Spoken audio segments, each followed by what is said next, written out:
આપ તમામ લોકો જાણો છો 3 દિવસ અગાઉ આપની ચેનલ એબીપી અસ્મિતાના આ જ કાર્યક્રમની અંદર એક અહેવાલ પ્રસારિત કર્યો હતો અને અહેવાલ અમદાવાદની બાજુમાં આવેલા મહેમદાવાદ વિસ્તારને લઈને હતો, ખેડાની બાજુનો. ખેડાની વાંઠવાડી ગામમાંથી પસાર થતી કેનાલ, એનો ભ્રષ્ટાચાર ત્યાંના ધારાસભ્ય આપ જોઈ શકો છો અને પૂર્વ મંત્રીએ ખુલ્લો પાડેલો. એબીપી અસ્મિતા સંવાદદાતા ત્યાં ગયા, અમે જાત ચકાસણી કરી અને અમે મોટો પર્દાફાશ કર્યો કે આખી કેનાલની અંદર ભ્રષ્ટાચાર છે. તમે એ પણ દ્રશ્યો જોજો. એબીપી અસ્મિતા જે અહેવાલ પ્રસારિત કર્યો હતો જેની અંદર સ્પષ્ટ દેખાયું હતું કે હથોડીથી નહીં, ખાલી આંગળી ટચ કરીએ ને તો એ કેનાલ તૂટી જતી હતી. અહેવાલ પ્રસારિત થયાના ઠીક બીજા ત્રીજા દિવસથી પ્રશાસન હરકતમાં આવ્યું. દોડધામ શરૂ થઈ અને 2000 કરોડના ખર્ચે કેનાલનો જે માઇનોર કેનાલના જે પ્રોજેક્ટો છે એ પ્રોજેક્ટ પૈકીનો આ જે પ્રોજેક્ટ હતો એ પ્રોજેક્ટ પર અધિકારીઓ પહોંચ્યા, બુલડોઝર લઈને પહોંચ્યા, એ પણ દ્રશ્યો જોજો. બુલડોઝર લઈને પહોંચ્યા એ પણ જોજો. આ બધા ઉચ્ચ અધિકારીઓ ખરાબ બપોરે દોડ્યા, પહેલાં નહોતા દોડતા, આ જેસીબી લઈને દોડ્યા. એ કેનાલનું જે કામ હતું એ આખું તોડી પડાયું છે. એનો મતલબ પેલા ધારાસભ્યની ફરિયાદ પણ સાચી હતી અને તમારી ચેનલ એબીપી અસ્મિતાનો અહેવાલ પણ સંપૂર્ણ રીતે સાચો હતો. આ સિંચાઈ વિભાગનો ભ્રષ્ટાચાર માયનોર કેનાલ પૂરતો નથી, આ પ્રતીક માત્ર છે. હું ફરીથી કહું છું, આ પ્રતીક માત્ર છે. જેસીબી એક કેનાલ પર ફર્યું છે, પણ જેમને પણ આ કામ સોંપાયું હશે, જેટલા પણ કામ સોંપાયા છે તેની તપાસ કરવી જરૂરી છે. નબળી કેનાલને ખોદી નાખવાની કામગીરી શરૂ કરાઈ, જે માટે ગાંધીનગર નડિયાદના સિંચાઈ વિભાગની સંયુક્ત તપાસની ટીમો વાંઠવાડી પહોંચી. આ તપાસ દરમિયાન અધિકારીઓ હથોડીથી કેનાલના અલગ અલગ ભાગો ઉપર કામની મજબૂતી તપાસી. પહેલાં તપાસીએ તો હથોડો લઈને જવો જ ના પડે, મૂરખ બનાવવાનો ધંધો કર્યો. 50થી વધુ જગ્યાએ ખાડા પાડીને નમૂના લેવાયા. નિર્ધારિત માપદંડો મુજબ મટીરિયલનો ઉપયોગ ન થવાનું બહાર આવ્યું, જે બાદ 2 કિલોમીટર સુધીની કેનાલને જેસીબીના મશીનથી સંપૂર્ણપણે ખોદી નાખવામાં આવી. ભ્રષ્ટાચાર સામે બુલડોઝરની કાર્યવાહી થઈ. આ પહેલી વાર થયું છે. અત્યાર સુધી અસામાજિક તત્વોની સંપત્તિ ઉપર થતું હતું. આ વખતે સિંચાઈ વિભાગના અધિકારીઓને કોન્ટ્રાક્ટરોના મેળા પીપળામાં થયેલું મોટું અસામાજિક કામ જેને તોડી પડાયું છે. આ કેનાલમાં પાણી છોડાયું હતું, શું હાલત થયો આપ જાણો છો. અને આખી જાણકારી અમે જે મેળવી છે એ પ્રકારે શેઢી શાખા નહેરમાંથી નીકળતી વરસોલ વિશાખાની કુલ 5 માઇનોર નહેરમાં 12.60 કિલોમીટર લંબાઈનું લાઇનિંગ અને સ્ટ્રક્ચર રિનોવેશનની કામગીરી સિદ્ધાર્થ કન્સ્ટ્રક્શને ગઈ 16 ફેબ્રુઆરી 2026માં વર્ક ઓર્ડરથી આપવામાં આવી હતી. વર્ક ઓર્ડરની જોગવાઈઓ મુજબ વર્ક ઓર્ડર મળ્યાના તારીખ 9 થી 9 મહિનાની અંદર કામગીરી પૂર્ણ કરવાની હતી. માઇનોર કેનાલ 17ટી નહેરમાં 2.5 કિલોમીટર લંબાઈમાં અને માઇનોર કેનાલ 14 આરની નહેરમાં 2.3 કિલોમીટર લંબાઈમાં ફક્ત લાઇનિંગની કામગીરી કરવામાં આવી છે. સ્ટ્રક્ચર રિનોવેશનની કામગીરી બાકી છે. માઇનોર નહેર 14/8માંથી થયેલી કામગીરીને વિવાદ ઊભો થયો છે. આ નહેર લાઇનિંગની ચકાસણી કરવા નહેરમાં પાણી ભરવામાં આવ્યું. કુલ 2.30 કિલોમીટર લંબાઈ પૈકી 60 નંગ પેનલોમાં આડી ક્રેક જોવા મળી. આ ધ્યાને આવતા નુકસાન થયેલા ભાગને તોડી નવેસરથી કરવા ઇજારેદારને સૂચના આપવામાં આવી. આ સમગ્ર કામગીરી પર સુપરવિઝન અને મોનિટરિંગ રાખવાની જવાબદારી મૌધા સિંચાઈ પેટા વિભાગના ડેપ્યુટી એન્જિનિયરની હોય છે, સાથે જ મદદનીશ એન્જિનિયરની પણ હતી. હાલ તો સિંચાઈ વિભાગની આ કાર્યવાહીથી ભ્રષ્ટ કોન્ટ્રાક્ટરમાં ફફડાટ થયો છે. મારો સવાલ, ભ્રષ્ટ કોન્ટ્રાક્ટર પૂરતો નથી. કોન્ટ્રાક્ટરની હાલત વાલિયા લૂંટારા જેવી છે. વાલિયા લૂંટારા જેવી છે. એ જેટલી પણ ચોરી કરે છે ને એનો મહદઅંશે ભાગ હપ્તાખોરી ભ્રષ્ટાચારીમાં જાય છે અને આખું બિલ એ કોન્ટ્રાક્ટરના નામે ફાટે છે. કોન્ટ્રાક્ટર દંડ ભોગવશે. કોન્ટ્રાક્ટર આ રિપેર કરશે, નવું બનાવશે પણ ખરો. જેવી રીતે અમદાવાદનો હાટકેશ્વર બ્રિજ તોડી પડાયો, એમાં કેનાલ પણ તોડી પડાઈ. પણ સવાલ એ છે એ અધિકારીઓ જેમની આ જવાબદારી હતી ડે ટુ ડે ધ્યાન રાખવાની, એમની ઉપર આ સરકાર કામગીરી કરવા માગે છે કે નહીં, અને નહીં સવાલ હાલ પૂરતો રાખું છું. જો કામગીરી નહીં થાય તો 6 મહિના પછી હું ફરીથી બતાવીશ આ અહેવાલ અને સ્પષ્ટ કરીશ કે જુઓ કામગીરી નથી થતી, અધિકારીઓ વિરુદ્ધ કાર્યવાહી નથી થતી. અને એટલે કહેવું પડે છે કે અત્યાર સુધીનો અનુભવ સ્પષ્ટ કહે છે અધિકારીઓને બચાવવાના ખેલ ચાલુ થાય છે. આ તોડી પડાઈ હશે, એની પાછળ પણ કદાચ કોઈ ખેલ હશે. ફરીથી કહું છું, માઇનોર શબ્દમાં ના પડશો. આ મેજર ઓપરેશન હોવું જોઈએ. માઇનોર કેનાલથી ભ્રષ્ટ અધિકારીઓનું મેજર ઓપરેશન કરવાની જરૂર છે. સાથે જ કેટલાક રાજનેતાઓ જે મળતિયાઓને કોન્ટ્રાક્ટને પેટા કોન્ટ્રાક્ટ અપાવે છે ને, એમના સુધી પહોંચવાની જરૂર છે. એકમાત્ર આ કેસ, એનો કેસ સ્ટડી કરી એક વ્યક્તિને ખુલ્લા નહીં પાડવામાં આવે ને, તો આવી એક નહીં 1000 કેનાલો ભ્રષ્ટાચારના ગાબડાની શિકાર થવાની એ નક્કી છે. એટલે જ આજે ફરી એકવાર 3 દિવસમાં બીજી વાર આ કાર્યક્રમ કરી રહ્યો છું. ડૉક્ટર મનીષ દોશી, મુખ્ય પ્રવક્તા કોંગ્રેસના, M.A. પટેલ સાહેબ નિવૃત્ત સુપ્રિન્ટેન્ડન્ટ એન્જિનિયર છે, હિતેન્દ્ર પટેલ બીજેપીના નેતા છે. સામાન્ય રીતે એક્સપર્ટને હું છેલ્લે લેતો હોઉં છું, પણ આજ પહેલાં લેવા માગું છું. M.A. પટેલ સાહેબ, આપનાથી જાણવું ને સમજવું છે, એકલો કોન્ટ્રાક્ટર કેમ? આખી સિસ્ટમ શું હોય છે મને કહો. અધિકારીની શું જવાબદારી હોય? અધિકારી વિરુદ્ધ કેવી રીતે કાર્યવાહી શક્ય બને? જી રોનકભાઈ, પહેલાં તો આપને લાખ વંદન અને અભિનંદન. આપ વિભાગ આવા જાહેરના આવા ઇસ્યુ લઈ અને એના લોજિકલ એન્ડ સુધી લઈ જાઓ છો. તમને લાખ વંદન અભિનંદન. એબીપી અસ્મિતાને પણ એટલા જ. પણ અને આવા જે ભ્રષ્ટાચાર તમે લોકોના ઉજાગર કરી અને જે કરી રહ્યા છો એ ખરેખર વંદનીય છે. આ આપની સાથે ચર્ચા કરવાથી અમને પણ, અમારા જેવા માણસોને પણ બહુ ફાયદો થાય છે. આપની સાથે ચર્ચા કરવાથી આત્મમંથન કરવાનો અમને મોકો મળશે અને મનોમંથન પણ કરવાનો અમને મોકો મળે છે. મારી માહિતી પ્રમાણે વસ્તુ એવી બની છે કે એક કોઈ કામ ખરાબ થયું એવું કોઈકે ફરિયાદ કરી અને કોઈક ધારાસભ્ય હથોડી લઈ અને એને ચેક કરી દો, તાત્કાલિક એને તોડી નખાવ્યું. આ મારી જોડે માહિતી છે. વિશેષ માહિતી મારી જોડે નથી, પણ હું એક અનુભવી વ્યક્તિ તરીકે કહી શકું કે કામ બહુ સરસ થયું છે. આવું કામ થાય એને તોડવું જ જોઈએ, તોડી નાખવું જ જોઈએ. પણ એથી વધારે તો એને સજા થવી જોઈએ. આ કામ માટે સજા થવી જોઈએ, એવી દાખલારૂપ સજા થવી જોઈએ કે ભવિષ્યમાંથી કોઈ આવું હલકી ગુણવત્તાવાળું કામ કરવાની હિંમત ના કરે. અહીંયા બહુ સારું કામ થયું. થોડાક પ્રશ્નો ઊભા કરે છે મારી દ્રષ્ટિએ, કારણ કે એમને પડદા પાછળ દેખાતું હોય છે અનુભવના અંતે. હું એક આક્ષેપ કરી શકું કે આ કામ જે તાત્કાલિક તોડી નાખવાનું કામ કર્યું છે, ભ્રષ્ટાચાર પકડવા કરતાં ભ્રષ્ટાચારને છાવરવા માટે કરેલું છે. મારો અર્જુનસિંહજી જોડે મારો કોઈ પ્રથમ પરિચય નથી, પણ એક ધારાસભ્ય તરીકે એમની આવી સંવેદના અને એની સક્રિયતાને હું વંદન કરું છું.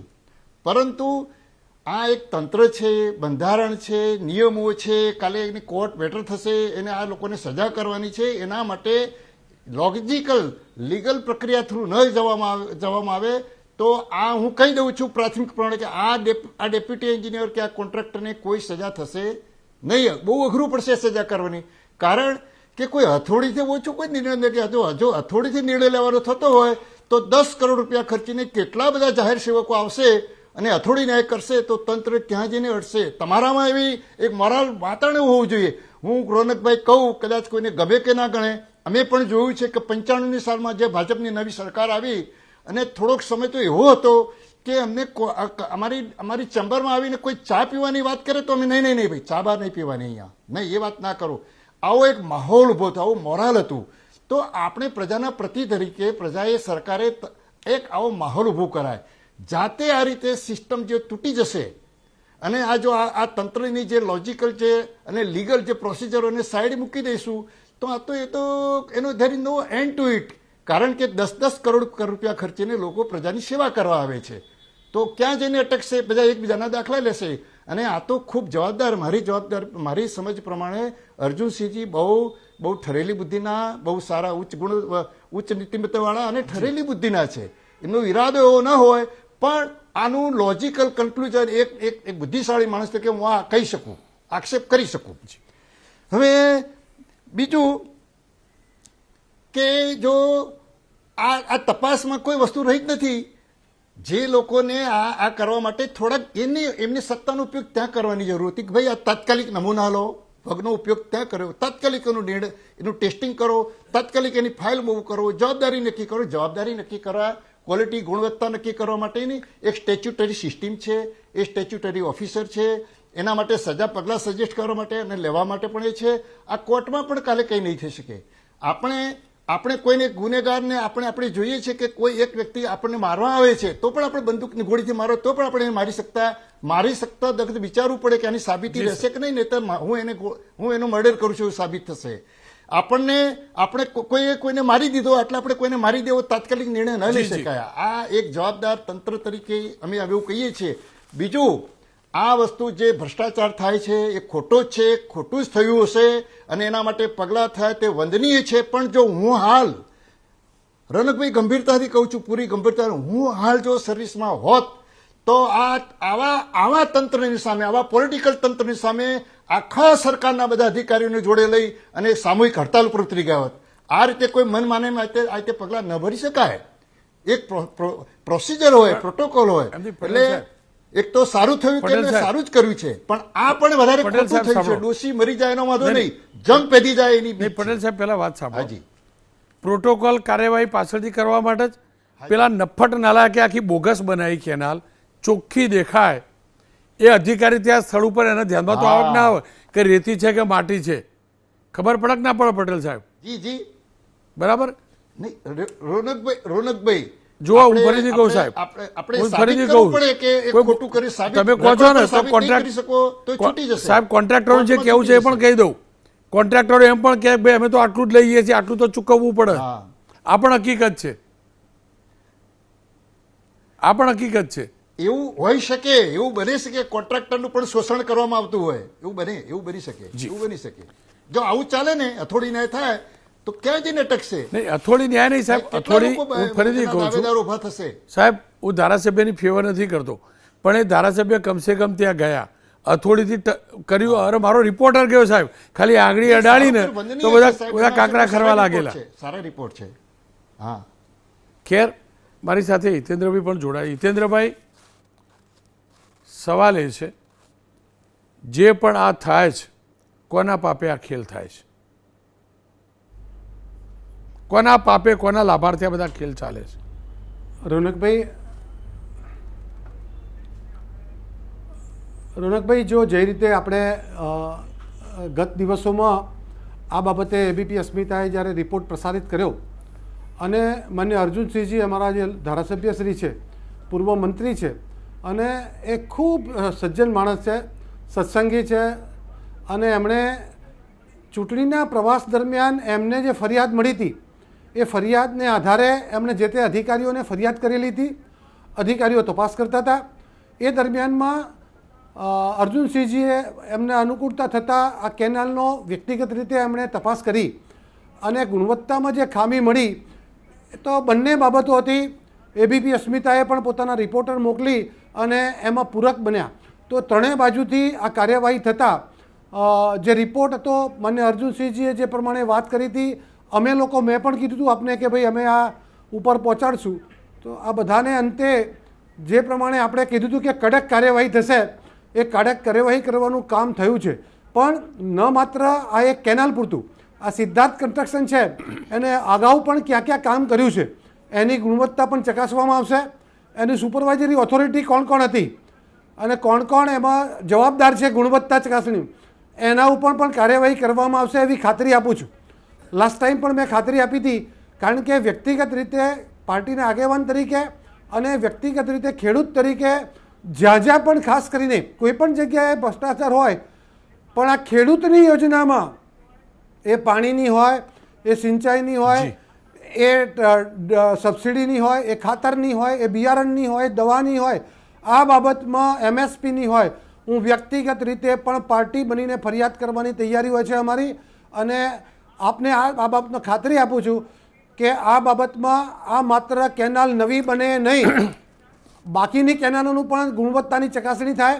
સિદ્ધાર્થ કન્સ્ટ્રક્શનના પાછલા 3-4 વર્ષ 5 વર્ષના કરેલા કામોની પણ ચકાસણી થાય અને આવા પ્રકારની માઇનોર અને સબમાઇનર કેનાલો જે બની રહે છે એની પણ ચકાસણી થાય એવી માન્ય મુખ્યમંત્રીશ્રીએ તાકીદ કરી છે. અને સરકાર એટલે સરકારના તમામ પ્રતિનિધિઓને કહી જાય કે કોઈ પણ જગ્યાએ વિકાસના કામ થતા હોય ત્યારે એની ગુણવત્તાની જીતેન્દ્રભાઈ. સરપંચથી મળીને સંસદ સભ્ય સૌ તકેદારી રાખે એવી માન્ય મુખ્યમંત્રીશ્રીએ પણ વાત કરી છે. માન્ય હર્ષભાઈ અમારા નાયબ મુખ્યમંત્રીશ્રીએ વાત કરી છે કે ભાઈ કાયદામાં રહેશો તો ફાયદામાં રહેશો. જીતેન્દ્રભાઈ સાંભળો અને ને. એટલે આ કાયદો પાડવાનું મોટા કામ ભાઈ. અમે કરીએ છીએ એની ખાતરી આપું છું. ઓ મોટા ભાઈ, એ પણ તો મુખ્યમંત્રી મળ્યા તો કહેવું હતું ને કે આપણા પક્ષના એટલે તમારા પક્ષના એ લોકોનું પણ ઇન્વોલ્વમેન્ટ હોય ને તો એમને ખુલ્લા પાડે ને એ બી તો કહેવું હતું ને કે પેલા કોન્ટ્રાક્ટ અપાવવાના ધંધા, ફાઇલો લઈને ફરવાના ધંધા બંધ કરે. અને બીજું આપણે કોન્ટ્રાક્ટરને આટલું કહીએ છીએ ને, કોન્ટ્રાક્ટરની તો હાલત કેવી ખબર તમને? કેટલાય નેતાઓ એમના સગાવાલાને પેટા કોન્ટ્રાક્ટો અપાવડાવે જબરજસ્તીથી. આ પણ હકીકત છે. એટલે કોન્ટ્રાક્ટરની હાલત છે ને વાલિયા લૂંટારા જેવી થાય. એટલે તમારા પક્ષમાં પણ આવું કશુંક થાય એવું કેવડાવી દેવું હતું ને. ગયા હતા સ્વર્ણિમ સંકુલ તો એ પણ તો કેવડાવું હતું કે સાહેબ નીચે સંગઠનમાં કેવડાવી દો કે કોઈ નેતા આ બધા વચોટિયા થઈને ના આવે, ભાગીદારી ના કરે. રોનકભાઈ આ પરસેપ્શન છે. ક્યાંક નાનું મોટી આવી ઘટના પણ આવતી છે સાહેબ. પણ સામાન્ય સાબિત રીતે કરીને એવું આપું, બોલો નથી ચલો. હોતું. અને અઠવાડિયામાં સાબિત કરીને આપું મોટી ઘટનાઓ. મોટી ઘટનાઓ ઓનલાઈન ટેન્ડર અને સાબિત કરીને આપું, બોલો. મોટા કામમાં તો ગ્લોબલ ટેન્ડર. અરે ગ્લોબલ બોલો તમે કોઈ સ્વર્ગનું લઈ આવો, અંતરિક્ષનું. હું લાઈન બતાવું, બોલો. રાજનેતાઓનું ઇન્વોલ્વમેન્ટ, રાજનેતાઓ જબરજસ્તીથી પેટા કોન્ટ્રાક્ટ રિંગવાળી વ્યવસ્થાઓ રિંગવાળી વ્યવસ્થાઓ ભૂતકાળ બની ગઈ છે. રિંગની વાત નથી કરતો, કોન્ટ્રાક્ટ અપાયા પછીની વાત કરું થાય છે. અને નહીં, એ તો ધારો કે કોઈ કોન્ટ્રાક્ટરને જેને પણ કામ મળ્યું છે તો ગુણવત્તાની જવાબદારી એની છે, તો એને ગુણવત્તાસભર કામ આપવું પડે અને ગુણવત્તાની ચકાસણી કરવાનું કામ જે તે અધિકારીનું છે એને એની ડ્યુટી પૂરી કરવી પડે. બાકી એ જવાબદારી તો એની જ છે ને. અરે એમ નથી કહેતો, હું તો પવિત્ર ભાવે કહું છું કે ત્યાં ગયા તો આપણને કેવડાવી દેવું હતું એમ કે આપણા કોઈ આવી રીતે પ્રેશર ના કરે, આપણા કોઈ ભાગ પેલા પેટા કોન્ટ્રાક્ટ માટે પ્રેશર ના કરે. પેલા કોન્ટ્રાક્ટર વાત સમજો ને તમે, કોન્ટ્રાક્ટરની હાલત કેવી ખબર છે?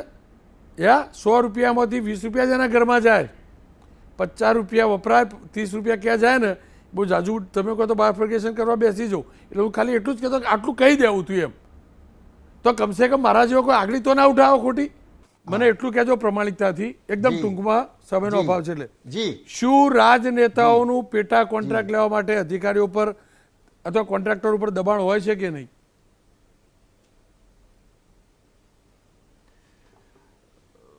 એવું સાહેબ અત્યારે કેવું અઘરું છે. કોઈ એવું પ્રત્યક્ષ મારું ઇન્વોલ્વમેન્ટ નથી, પણ આ તો ચોક્કસ ભૂલ છે જ કે કોઈ હથોડી ન્યાય ન હોય.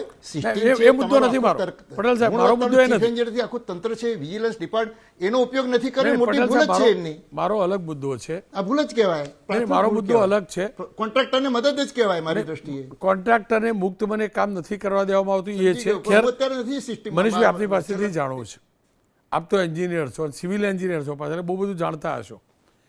તમારા વાળા પાછા ભાગમાં ફરે એ ગુનાની અંદર પેલા મનરેગામાં આરોપી બનેલા, બરાબર? એટલે એ પણ હકીકત છે. રોનકભાઈ, હું એન્જિનિયર છું એ વાત સાચી. રાજ્યની સૌથી જૂની શ્રેષ્ઠ પૈકીની એક એન્જિનિયરિંગ કોલેજ સરકારી એલડી એન્જિનિયરિંગ કોલેજમાંથી એન્જિનિયર થયો છે.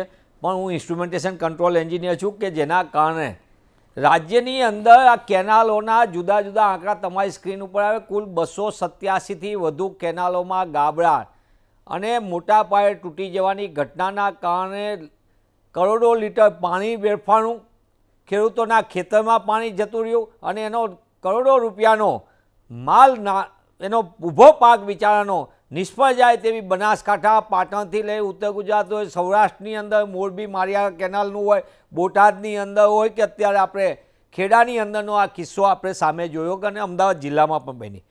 10 વર્ષની અંદરના મોટાભાગના પાટણની કેનાલોના મોટા પાયે કામ હાઈકોર્ટમાં ગયા. 2015ની અંદર હાઈકોર્ટની અંદરના બધા કામો ગયા અને એની તપાસ કરતાં મોટા પાયે ભ્રષ્ટાચાર કેવી રીતે થયો એની આખી સિલસિલાબંધ વિગત ખુલી. 2 પગવાળા ઉંદરો કેવી રીતે કાતી જાય કોર્ટમાં ત્યારે પણ કહેવામાં આવ્યું હતું કે સાહેબ મોટા પાયે ઉંદરો કેનાલોને કાતરી જાય છે, આ મોટા મોટા ગાબડા પડે છે. ત્યારે પણ એ ટકોર થઈ હતી કે 4 પગવાળા ઉંદરો નથી, 2 પગવાળા ભ્રષ્ટાચારના ઉંદરોના કારણે આજે ગુજરાતની કેનાલોનું જે કામ નબળી ગુણવત્તાનું થયું એનાથી ખેડૂત પણ પરેશાન છે અને કરોડો લીટર કિંમતી પાણીનો બગાડ પણ થાય છે અને ખેડૂતને નુકસાન થાય છે, ખેતીને નુકસાન થાય છે. તમને એનાથી આગળ કહું, છોટાઉદેપુરમાં 117 કરોડના કામની કેનાલના ખેલ શું થયા.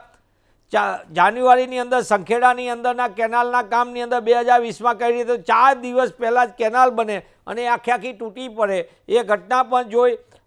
5889 કિલોમીટરની માઇનોર કેનાલના કામો હજી અધૂરા છે. આજે બની એની જ વાત કરી રહ્યા છીએ. તપાસની અંદર સિંચાઈના કરોડો રૂપિયાના કૌભાંડ, ગામથી લઈને ગાંધીનગરને શહેરથી લઈને સચિવાલય સુધી ભ્રષ્ટાચારના પાપે ગુજરાતની નર્મદા યોજના, જે ગુજરાતની જીવાદોરી સમાન, એ નર્મદા યોજનામાં કેટલા રૂપિયાનો ભ્રષ્ટાચાર થયો અને એના કારણે ખેડૂત ખેતી કેટલા પરેશાની થયા એની પણ વાત આપણી સામે અનેક વખત ગાબડાની આવી છે. પણ મારે જ્યારે એ વાત પૂછવી છે, એ વાત સાથે પટેલ સાહેબ કહેતા હતા હથોડી ન્યાયની વાત સાચી તમારી, પણ એવું તો એક વખત દેખાવો, નર્મદા નિગમે અને રાજ્યના સિંચાઈ વિભાગે આ 287 કરતાં વધુ કેનાલોના ગાબડા મોટા પાયે પડે, આખી કેનાલોના તંત્ર મોટા પાયે નુકસાન થાય એવા અનેક દ્રશ્યો આટલા બધા આવ્યા. ક્યારે મટીરિયલની ચકાસણી થઈ, ક્યારે કયા અરજી ઉપર પગલાં લેવાના, ક્યાં એની ઉપર સુપરવિઝન એજન્સી ઉપર લેવાના, આખી ઘટનાની અંદર મેરા પીપળામાં બધું બંધ થઈ ગયું. કારણ કે આ બધા લોકો ભારતીય જનતા પાર્ટીની સરકારના, હું પ્રમાણિકપણે કહું છું, રાજનેતાઓને સાચવવાના કારણે ક્યાંક ને ક્યાંક મોટા પાયે ભ્રષ્ટાચાર અને ચૂંટણી ફંડ મેનેજરો થવાના કારણે મોટા મોટા કોન્ટ્રાક્ટ મળે છે. સુરતની અંદર તરકેશ્વરમાં જોયું હતું, બનતી ટાંકી ભરતી વખતે ટેસ્ટિંગ વખતે તૂટી પડી. હવે તમે વિચાર કરો ને, બીજી બાજુ કોંગ્રેસના શાસનમાં બનેલી સરસપુરમાં અમદાવાદમાં ટાંકી, જેને તોડવા માટે જેસીબી લાવવું પડે. આ 60 વર્ષ પહેલાંનું બાંધકામ અને આ એમનું 10 વર્ષ પહેલાંનું નહીં, 2 વર્ષ પહેલાંના બાંધકામોની દશા નહીં, બનતી ટાંકી પણ કેવી તૂટી. આખી ઘટનાની અંદર રોનકભાઈ સમજવા જેવું છે. આખી વ્યવસ્થાની અંદર કામોના રિંગની વાતો કરતા હતા ભાઈ હિતેન્દ્રભાઈ. રિંગ કેવી થાય છે એની વાત કહું તમને. અગાઉથી નક્કી થઈ જાય છે કોને કામ આપવું, કઈ રીતે આપવું, કોણ ક્યાં ભાગ કરશે, કોણ ક્યાં વેચશે.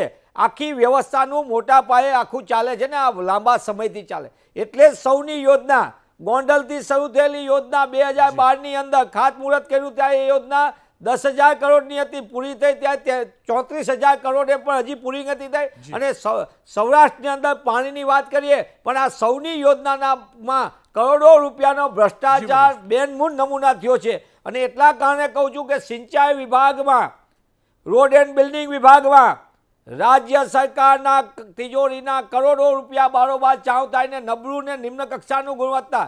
રાજ્યના મુખ્યમંત્રી પોતે સિવિલ એન્જિનિયર છે, એમના મોટા મોટા અનેક પ્રકારના આયામો ચાલે છે.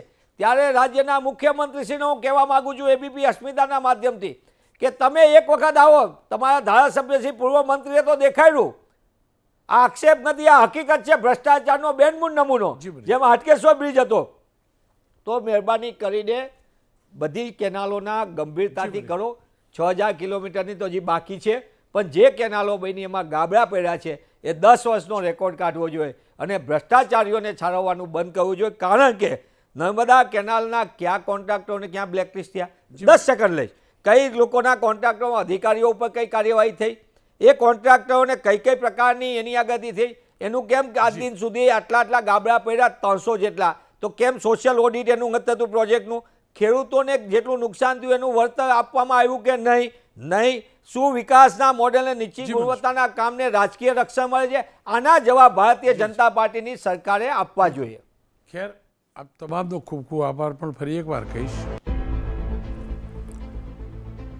રૂપિયાના 100 પૈસા હોય છે અને 100 પૈસાનો હિસાબ સરકારે રાખવો જોઈએ. 100 પૈસાનું વળતર મળે તે પ્રકારનું કામ થવું જોઈએ. કોન્ટ્રાક્ટરનો વ્યાપાર છે, વ્યવસાય છે, પ્રોફિટ માર્જિન હોય છે, કરે જ લેશ, એમાં કશું ખોટું નથી. પણ કોન્ટ્રાક્ટરો કેમ ખોટું કરે છે? મજબૂર થઈને ખોટું કરે છે કે પછી સરકારી તિજોરીને લૂંટવા ખોટું કરે છે કે પછી કોઈને ભાગ આપવા એમને ખોટું કરવું પડે છે? આશા અને અપેક્ષા રાખું સરકાર એનું પણ પોસ્ટમોર્ટમ કરે. અને ફરીથી કહું છું, અધિકારી નથી, એ ફરજકારી છે, એની ફરજ છે. અને જે પણ લોકો ફરજમાં ચૂક કરે છે, જાણી જોઈને કે અજાણતા માણસને ચોક્કસથી નોટિસ આપી શકાય, પણ જે જાણી જોઈને કરે છે એના પર કાર્યવાહી થવી જરૂરી છે. હું આ કેસ પૂરતી વાત નથી કરતો, હું તમામ કેસની વાત કરું છું. હું તો પોલીસમાં લઈશ એક નાનકડો વિરામ, અને વિરામ બાદ વાત કરીશ આરોપીના પગમાં પોલીસની ગોળી.